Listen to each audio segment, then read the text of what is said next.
Okay, so we have seen the model that we're going to be building, we've seen the paints, we've seen the manual, we've seen the sprues. Now it's time to choose the tools to build the model. It's very important to have tools, and the first thing that you need, or I would recommend you have, is one of these cutting mats. It doesn't have to be specifically Tamiya's, as long as it's around this size, A3 size. I've been using this one for a very long time, and you see it's pretty beat up, it's pretty abused.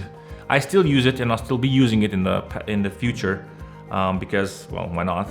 It's basically now used as a testing and gluing platform and painting platform because I don't want to get this dirty.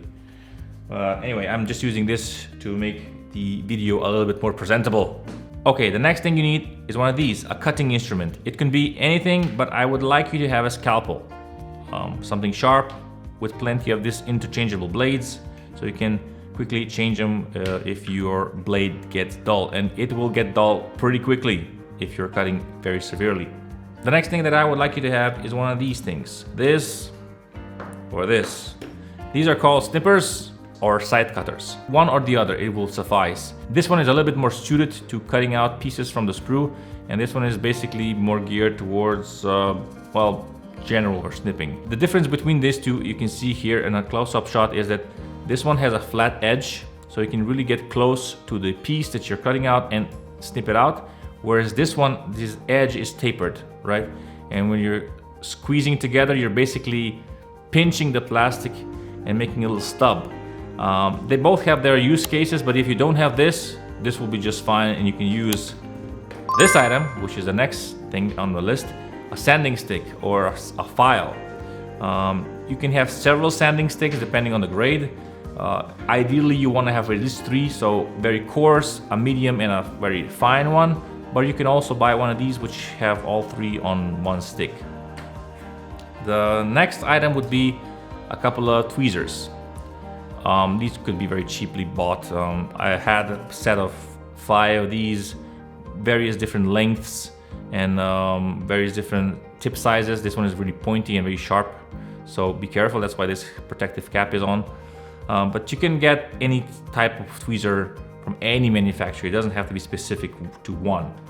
When we're painting the model, of course, it's important to have some painting tools, and one of these are these brushes. You can have at least 2, so a flat one for bigger, larger surfaces, and the pointy one for detail work.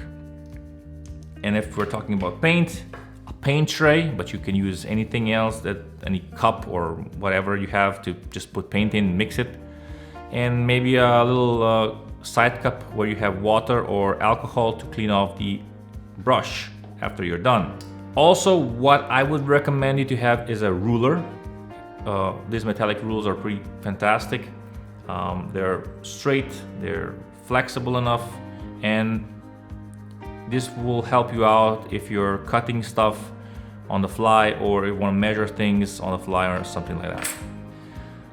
Also, what I would personally like you to have is one of these cotton buds.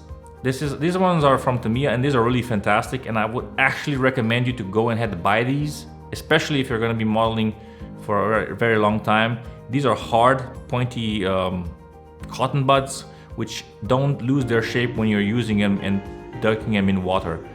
The one that you use for cleaning your ears it's okay, but those tend to flare up and little strings pop out, and they kind of go onto your model, and then you have a whole lot of mess. These are practically perfect for the job, especially when you're applying decals or you want to clean up some paints. This one is already dirty because I've been using it for the model that we're already going to be building.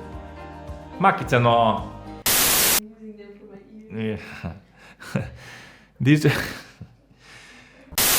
This is already dirty, not because of my ears, and my girlfriend is smiling there in the corner, but because I've been cleaning off paint from the model that I've been building for this tutorial.